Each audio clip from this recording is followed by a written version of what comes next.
ஏசாயா 23 அதிகாரம் 1 வசனம் முதல் 18 வசனம் வரை. தீருவின் பாரம். தர்ஷீஷ் கப்பல்களே அலறுங்கள், அது வீடு இல்லாதபடிக்கும் அதில் வருவார் இல்லாதபடிக்கும் பாழாக்கப்பட்டது. இந்த செய்தி கித்தீம் தேசத்திலிருந்து அவர்களுக்கு தெரிவிக்கப்படுகிறது.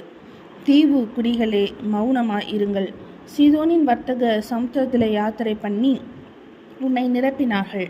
சீகோர் நதியின் மிகுந்த நீர் பாய்ச்சல்களால் விளையும் பயிர் வகைகளும் ஆற்றங்கரையின் அறுப்பும் அதன் வருமானமாய் இருந்தது.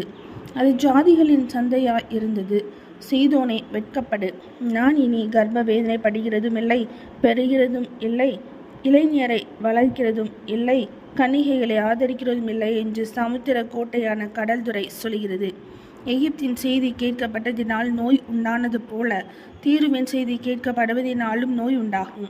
கரைத்துறை குடிகளே, நீங்கள் தர்ஷீஷ் மட்டும் புறப்பட்டு போய் அலறுங்கள். பூர்வ நாட்கள் முதல் நிலை பெற்று களி கூர்ந்திருந்த உங்கள் பட்டணம் இதுதானா?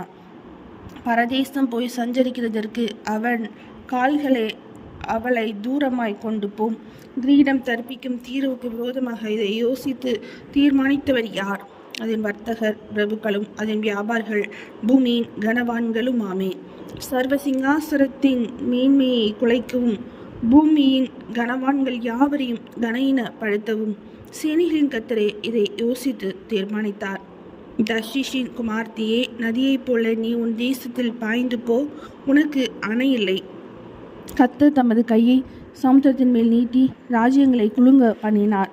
கானானின் அரண்களை அழிக்க அவர் அதற்கு விரோதமாய் கட்டளை கொடுத்து, ஒடுங்கொண்ட கன்னியாகிய சீதோன் குமார்த்தியே, இனி களி கூர்ந்து கொண்டிராய். எழுந்து கித்தீமுக்கு புறப்பட்டு போ, அங்கும் உனக்கு இளைப்பாறுதல் இல்லை என்றார். கர்த்தருடைய தேசத்தை பார், அந்த ஜனம் முன் இருந்ததில்லை. அசீரியன் வனாந்திரத்திற்காக அதை அஸ்திபாரப்படுத்தினான். அவர்கள் அதன் கோபுரங்களை உண்டாக்கி அதன் அரண்மனைகளை கட்டினார்கள். அவர் அதை அழிவுக்கென்று நியமித்தார். தர்ஷீஷ் கப்பல்களே அலறுங்கள், உங்கள் அரண் பாழாக்கப்பட்டது. அக்காலத்திலே தீரு ஒரு ராஜாவுடைய நாட்களின்படி 70 வருஷம் மறக்கப்பட்டிருக்கும். 70 வருஷங்களின் முடிவிலே தீருவுக்கு சம்பவிப்பது வேசியின் பாடலுக்கு சமானமாய் இருக்கும். மறக்கப்பட்ட வேசியே, நீ வீணையை எடுத்து நகரத்தை சுற்றித்திரி. நீ நினைக்கப்படும்படி அதை இனிதாக வாசித்து பல பாட்டுகளை பாடு. 70 வருஷங்களின் முடிவிலே கர்த்தர் வந்து தீருவை சந்திப்பார். அப்பொழுது அது தன் பணயத்துக்கு திரும்பி வந்து பூமியில் உள்ள சகல ராஜ்யங்களோடும் வேசித்தனம் பண்ணும். அதன் வியாபாரமும் அதன் பணயமும் கர்த்தருக்கு பரிசுத்தமாக்கப்படும். அது பொக்கிஷமாய் சேர்க்கப்படுவதும் இல்லை, பூட்டி வைக்கப்படுவதும் இல்லை. கர்த்தருடைய சமூகத்தில் வாசமாய் இருக்கிறவர்கள் திருப்தியாக சாப்பிடவும் நல்ல வஸ்திரங்களை தரிக்கவும் அதன் வியாபாரம் அவர்களை சேரும்.